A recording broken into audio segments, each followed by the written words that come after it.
This is Roadmap to Resilience, an audio series for professionals and families who are supporting children experiencing stress and trauma. I'm Dr. Julian Ford. And I'm Dr. Amanda Zelahusky. Whether you work with children or you have children of your own, this podcast is for you. According to data from U.S. crime reports, about 1 in 5 homicide victims are killed by an intimate partner, whether that's a current or former spouse or dating partner. In the wake of these tragic deaths are the victims' loved ones, which of course include children. And thousands of children each year lose a parent to intimate partner homicide in the U.S. It's hard to imagine a more complex or devastating traumatic experience for a child to have to navigate. And because it's more common than we actually might imagine, we felt it important to do a bit of a deep dive on supporting children and caregivers in these contexts. Our guest on this episode is an expert in supporting child and adolescent survivors of intimate partner homicide.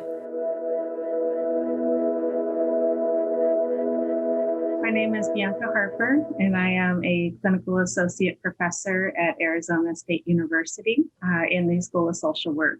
And I also oversee the Arizona Child and Adolescent Survivor Initiative, which is a program within the School of Social Work that provides statewide services to survivors of intimate partner homicide, and specifically for the child and adolescent survivors. You know, intimate partner homicide is one of those topics that we don't hear as much about. And so I think that can also have an impact on, the perception of prevalence when in fact it happens quite often. We don't have a lot of data in regards to, intimate partner homicide and more specifically around child and adolescent survivors. But what we do have shows that approximately on average about 3,000 children a year lose a parent to intimate partner homicide in the United States.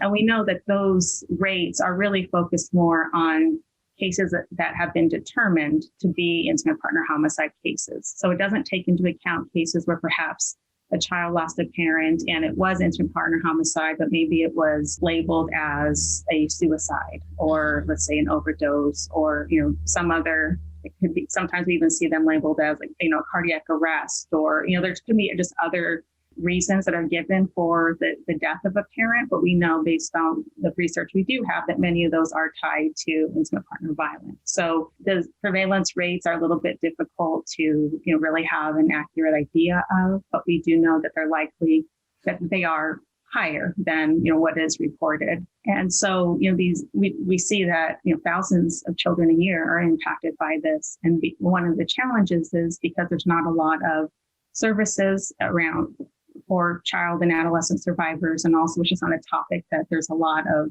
information or data on, it makes it a little bit more difficult to really bring this issue to light, in many contexts, and for families themselves to even know, what's out there that might be able to support them. And the other piece to keep in mind too is when we think about the children who lose a parent in intimate partner homicide, many of those children are home at the time of the intimate partner homicide. There's parents children that witness the intimate partner homicide. There is some data that addresses that a bit, but there's not a lot that focuses on that. But there's been several longitudinal studies with adult survivors who lost a parent when they were a child, and they reflecting on their experiences going through that and at different developmental stages, and just sort of being able to help inform practices moving forward. And, in some of that data, we see a really high percentage of those adult survivors, who were children when it occurred, who were home and or who actually witnessed it. And so, those other dynamics are just important to recognize as well. So we have fairly high prevalence rates, and we also have that added complexity of those who not only went through this devastating experience, but actually were, in close proximity to the homicide when it occurred. But some of those risk factors that we see for intimate partner homicide is that if there's a history of violence against others, a specific intimate partner violence history, if there's unaddressed mental health concerns, there's a history of suicidality, access to firearms, substance use. We have a lot of risk assessments that we utilize for intimate partner homicide to be able to see how to assess severity of intimate partner violence. And, these are some of the top risk factors that we look for, because these tend to be some of those that, just increase the vulnerability and for an intimate partner homicide to occur. Thank you. Can you walk us through, Bianca, what children at different ages and in different developmental stages might especially need when they're going through this kind of experience? Maybe if we could start with very young children.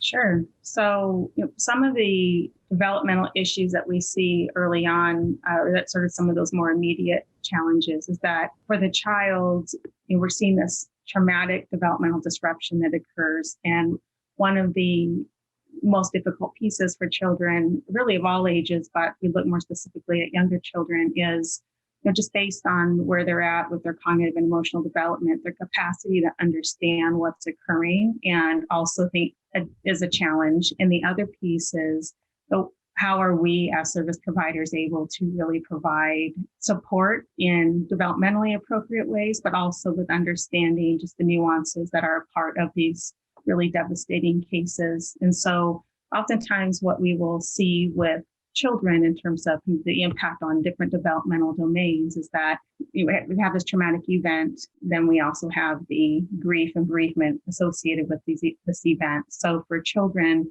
we oftentimes will see that they really struggle with a lot of typical, what we would see more as PTSD symptoms. So we might see struggles with the intrusive memories, the avoidance, the numbing, psychosomatic symptoms. So, kids who aren't able to necessarily explain why they're feeling the way they do, but we recognize it through their behavior. And oftentimes that's what we see in the younger kiddos as well, is that many of these challenges they're facing as a result of this type of loss is manifested through behavior. And so being able to pick up on that with the little ones. And even as kids are getting older, we oftentimes will see that as well. So the other piece is that children, we may just see changes in behavior and not always know necessarily why. So that's part of the work that we do in our program, and particularly around psychoeducational caregivers and working with specially trained mental health clinicians, is being able to better understand what those changes in behaviors look like,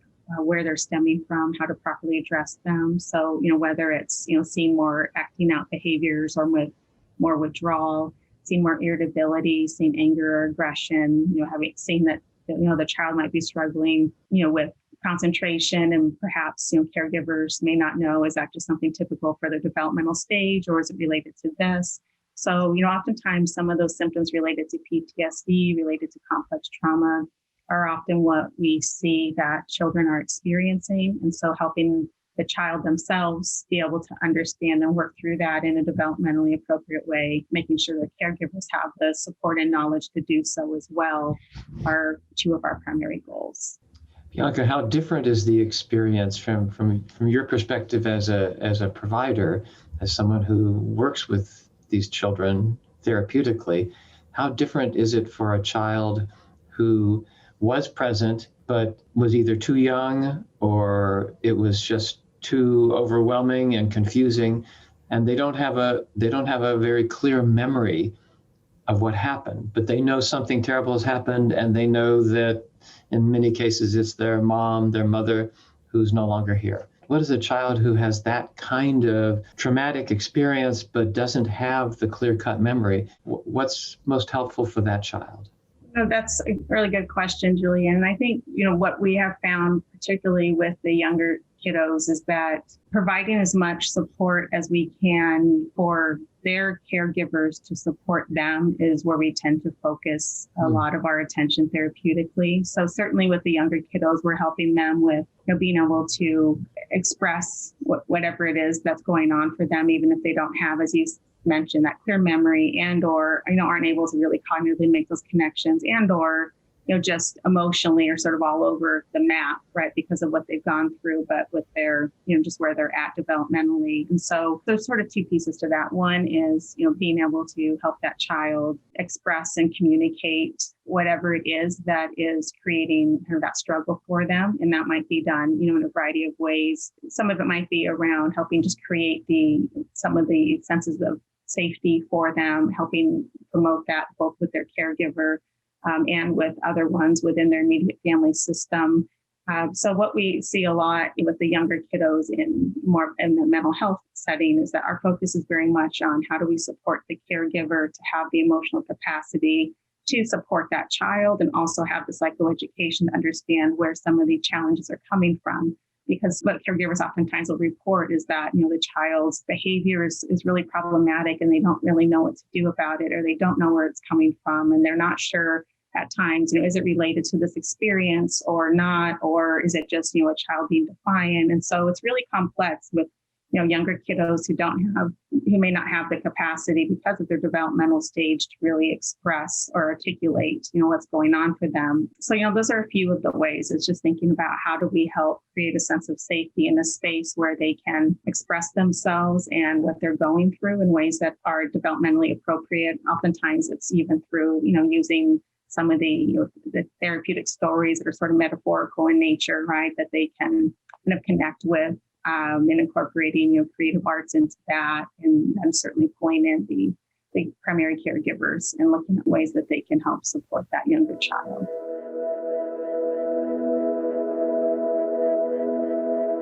So you started to touch on this a little bit because of the complexity, especially like if kids have witnessed the situation too. I'm wondering if we can talk a bit about what grief looks like normally, and then what grief would look like for a child in these situations that have lost a parent to intimate partner homicide. Yeah, so one of the primary differences for children who have lost a parent in intimate partner homicide is that the traumatic grief is so difficult to process, and when there is the traumatic event of the homicide, those trauma triggers impede grieving, right? And so it makes it really difficult. So grieving involves remembering, right? So they're going to have to be able to do that. And when those post-traumatic stress responses are in place, it's really difficult for that child to process grief in a more kind of typical way. And so that's where the focus on traumatic grief and really making sure that we have an understanding of what this might look like for that child or adolescent. That's where this becomes really critical. Some of the ways that we see this as different than more of a sort of typical grief reaction is the intrusive memories, is the avoidance, that numbing, some of those psychosomatic symptoms. A lot of those are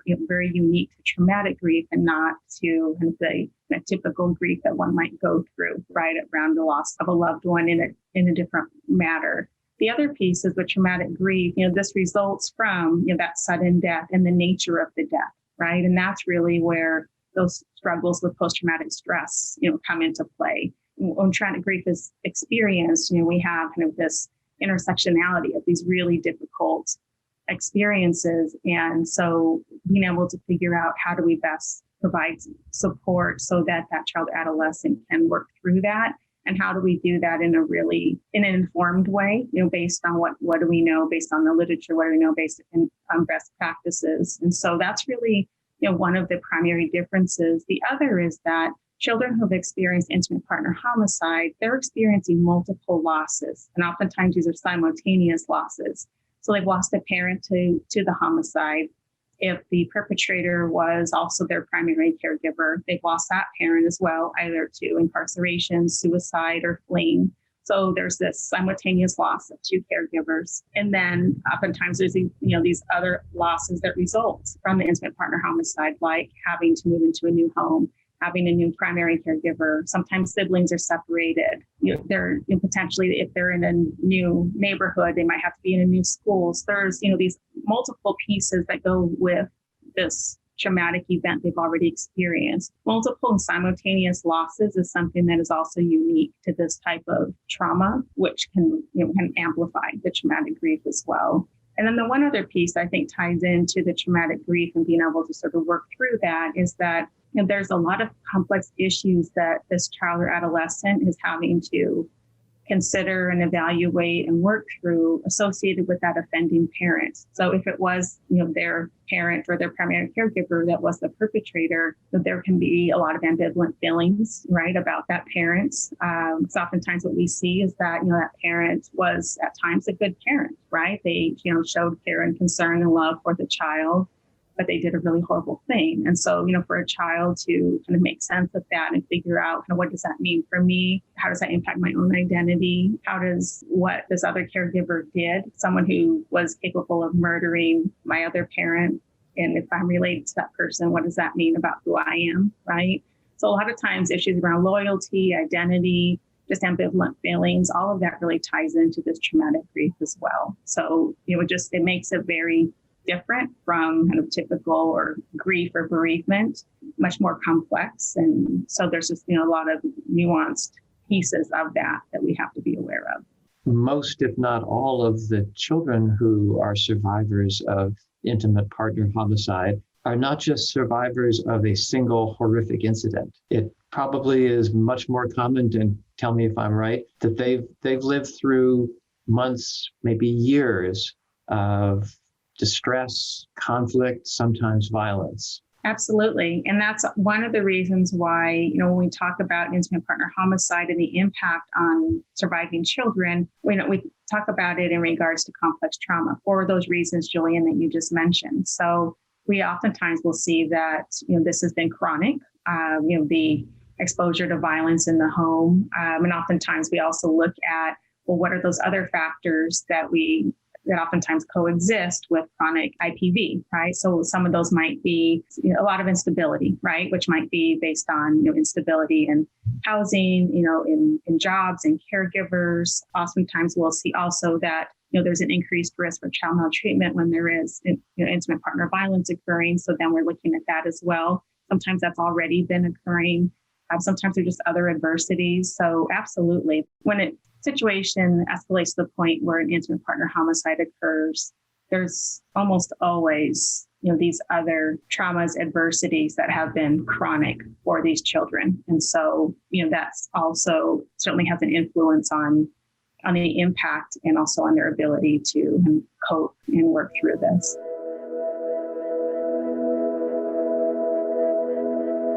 For many of these children, they have a surviving parent, but that surviving parent has done something horrible. And that surviving parent may be unavailable if he is, unfortunately, often it's he took flight or is incarcerated. And in those situations, I imagine it might be difficult for just regular people to imagine that a child would want to have a relationship with a parent who's done something so horrible. And yet I know we know in the mental health field, we know in the social work field that kids form attachments, and those attachments don't just get erased even when something terrible happens. They may get changed, but they don't get erased. So tell me, what has your experience been, or those of your colleagues, in working and helping children who want to have a relationship with a parent, but they struggle with the incredible sense of, can I trust this person? Am I scared of this person? How can I be close to somebody who did something so terrible to my mother, if that was the case? What's that like? And why do kids still want to have a relationship with that parent? It's a really difficult situation for all those reasons that you just mentioned, Julian. And what we see oftentimes in practice is that those children who do have a surviving parent who is the perpetrator, there's so many mixed emotions. And even with that, loyalty and those ambivalent feelings, there is still and I'm just speaking of the cases that, I've worked with and that I've consulted with my team about, but I would say, the majority of those children, they want to have some sort of connection with that surviving parent. But that could look a lot of different ways, right? So it might be just wanting to write them a letter and let them know how they feel about what that parent did. For others, it might be wanting to see them. For others, it might be wanting to actually, have a relationship with them, or, even just wanting to write them and say, I really miss you. And, what you did, wasn't okay, but, I love you and I miss you. And so I think because it's so nuanced, we really always have to start with, what is it that the child or adolescent is wanting? We have to certainly assess for safety around that. So oftentimes, because they are minors, we're always including the primary caregiver in those conversations about what is it that would even be emotionally safe to do, and physically safe. Although typically these youth don't have an opportunity to be in the same physical space as the perpetrating parent, unless there was a way that they went to go visit them, in jail or in prison. So a lot of times it is identifying what is it that this youth is wanting, what do they need to help them with their own healing and grieving. And then what is it that the caregiver, along with the mental health providers who are working with the family, can do to support that child? Certainly making sure safety is always primary. So I think that that's a really important piece. And also, I think, for youth to feel as if they have some sort of voice in this whole experience, which, so much of this is out of their control, but if they can utilize their voice to be able to share what they would like to see happen, what they would like to share, if they do want to share something with that surviving parent, what is it that they would like to do? So really promoting that self-efficacy and allowing them to see that there are, within certain parameters, the ability for them to make choices about what their healing process looks like, and ultimately what they would like to do in regards to having contact with that perpetrating parent. It's complex, right? So I think that really just following what it is that child wants within the context of safety and support from those around them is important. And I guess the one other piece I would just mention is that this is something that we as providers really struggle with, because I think we can be very protective, right, of that child or that youth, and really wanting to try to shelter them from, further hurt or, just other challenges that may stem from, reaching out to that surviving parent, or just our concern about, what this could do and what type of negative impact it could have on that child. So I think that's an important piece for us as providers, is making sure that we are focusing on what is it that the client, what are their wishes and what is feasible and what is aligned with what the primary caregivers are willing to do and are in support of, and just trying to remain as certainly as supportive, but also as objective as possible.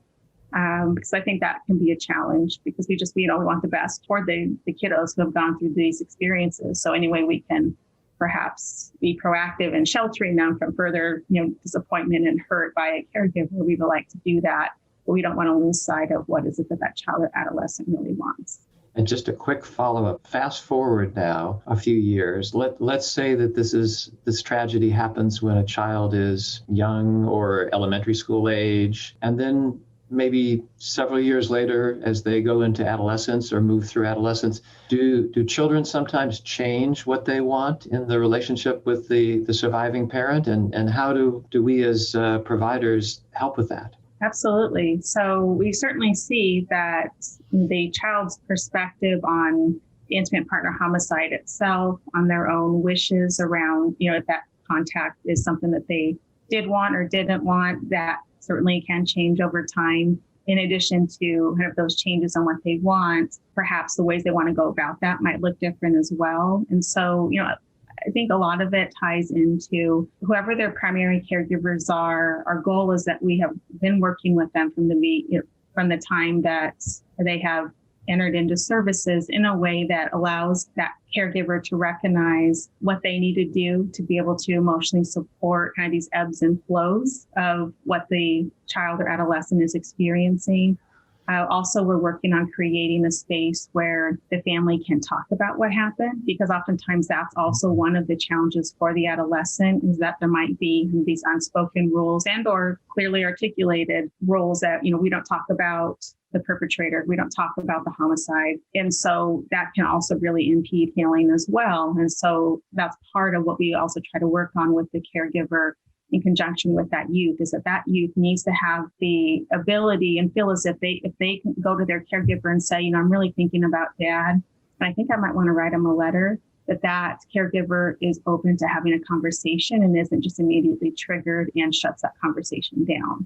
So I think that that's another really important piece. And in actually a couple of those longitudinal studies that I mentioned that were with adults who were child survivors, in reflecting on that, there were several within those studies that mentioned that what they wanted did change over time, and having somebody who would support them in what they wanted really was really critical. And so I think that that's something that we want to make sure we always have in place is, does that youth have somebody they can go to share? And is that person going to be supportive of what they need or what they want? And then, taking it from there.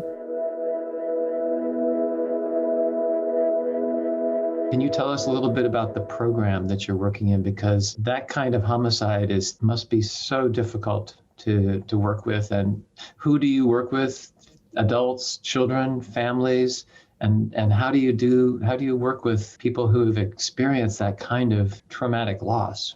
Sure, it's the Arizona Child and Adolescent Survivor Initiative.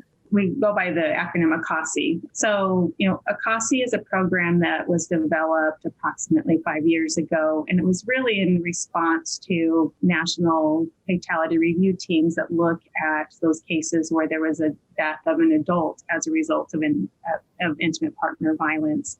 And so in reviewing those cases, something that came up was the fact that there wasn't really a focus on what happens to the surviving children. They weren't really being systematically tracked in any way. So the focus was very much on the adult victim and kind of trying to identify what are the different factors surrounding those experiences. And so recognizing that gap in what's happening to the children who are surviving, are there ways that we can support them that perhaps aren't already in place? That really led to the development of ACASI. And so ACASI is a program that is primarily focused on the child and adolescent survivors and their new caregivers. So for most of these children, they do, once the intimate partner homicide has occurred, they do have a new caregiver, a new primary caregiver in place. And so these services are really tailored towards how do we support the family system. So it's more of that collective support, but there are specific services that are for the child or adolescent and others specific for the caregiver, and some that are more family support services. It's a program that is funded by Victims of Crime Act. And so we're able to provide free services to the surviving children and adolescents. And the services are based in Arizona, so they're statewide services. And our hope is in developing these services and being able to evaluate the program and be able to look at the ways that we are providing those really critical supports to surviving children and adolescents, that this can become a national model that can be utilized. And so we're hoping that this is the beginning of best practices for this particular population, because when ACASI was developed, there were no programs in place nationally specifically focused on child and adolescent survivors. And so, we're in a really great position to be able to highlight the efficacy of what we can do, be able to learn from the initial evaluations that we are completing, but also being able to just look at how can we have research help inform what we do and help our practice and our program inform research around intimate partner homicide.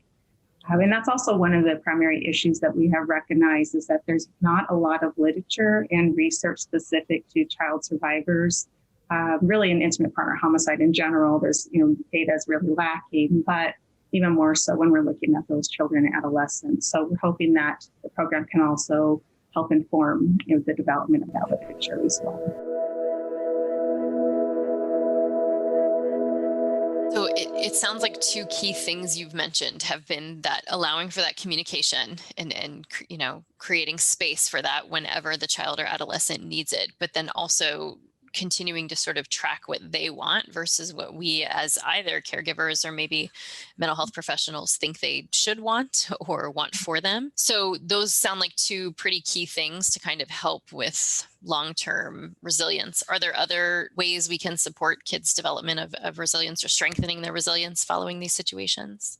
I think, just a few to keep in mind is that there's nothing more valuable than that consistent caring adult throughout this process. And that's even something for us to think about as interdisciplinary team. So that's important with the family system and with, mental health professionals and, for everyone involved, but just thinking about for a child, who do they have with them throughout the course of this experience? What do they need in those kind of acute times, right? So initially when it happens and they're sort of bombarded with different service providers and being questioned and being kind of shuffled around, being really mindful of how do we make sure that there is somebody consistently there for that child. I think that really is important for fostering resilience. Their support system certainly is, that ties into that, but also thinking about, how robust is their support system? How consistent are those individuals within their support system? So certainly looking at, what their kind of circle of influence, so their families, friends, other adults,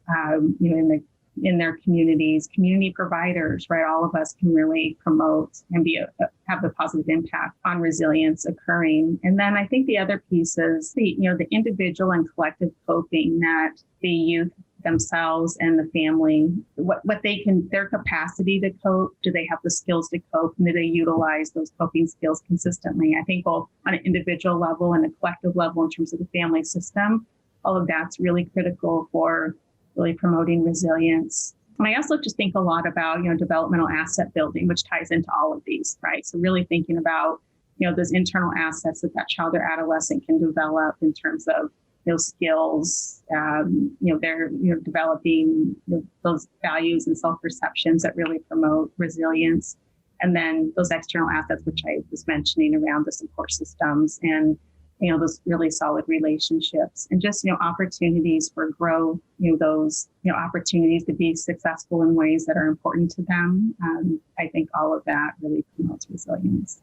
What does it look like when it goes well? Like, do you have any examples of cases or stories where, this tragic thing happens, but here are the ways we were able to sort of wrap around and support this child, and here's what it can look like? So I think, I wouldn't say that a specific child necessarily comes to mind, but I just think about the different outcomes we've seen with child and adolescent survivors and even the caregivers. So, I think about, we've had some caregivers who initially, when they, took on the role of becoming this new caregiver for the surviving children, they couldn't even speak the name of the person who was killed or of the perpetrator. And then they get to a point through going through their own healing process and receiving different types of supports, both those informal supports and more formal supports, based on what they needed, where, we have some parents who are sharing their stories now or who have offered to, be a part of a survivor panel. And so, it's being able to see that type of growth, I think, is really incredible. And I also think about, even with youth, we've had some youth who want to become peer mentors. We have a mentoring program within ACOSI for survivors, and some youth want to become mentors to be able to help others, other youth who've had those similar experiences where at one point, they themselves were so devastated by what happened that they were just struggling to kind of cope and get through their day. And, now we're able to see, their desire to kind of give back in those ways. Or thinking about, some of the youth that we work with who now are adolescents and, at one point were not really thinking much about their future at all because they hadn't really, been in an environment where they thought about those goals and dreams and aspirations. And then now they are thinking about, I might want to go to school. I might want to try out for the sports team in high school. But when before it wasn't even something I even thought that I could potentially do. And so being able to see that confidence building, being able to see, just examples of where they're healing and trying to kind of have goals for themselves moving forward. I think those are some of the examples that stand out to me. And so, there's many, but I think those are just a few that I think of just in terms of being able to see the growth from the time they perhaps entered into the program immediately following an intimate partner homicide and where they are now. Or where they were when they exited the program. So I think there's certainly many instances of observing resilience in the child and adolescent survivors and in the caregivers. Many thanks to our guest expert on this episode, Dr. Bianca Harper. Visit roadmaptoresilience.org to learn more about our guest experts, access additional videos and resources, or send us a message. If this episode piqued your interest, we'd love for you to leave a 5-star review on Apple Podcasts and let us know what you think. And if you imagine this episode would resonate with a colleague or friend, please share it. Roadmap to Resilience is a collaboration between Pandemic Parenting and the University of Connecticut School of Medicine, with special thanks to the Interorganizational Child Trauma Task Force. Roadmap to Resilience is produced by my co-hosts, Dr. Julian Ford, myself, Dr. Amanda Zelahusky, along with Carmen Vincent and Victoria Bruick. Many thanks to Jennifer Valentine for her strategic support and to the teams at Pandemic Parenting and the Center for the Treatment of Developmental Trauma Disorders for providing promotional support. We'd also like to thank the Substance Abuse and Mental Health Services Administration's National Child Traumatic Stress Network for their financial support of this project. Thank you for joining us in supporting children in need of a roadmap to resilience.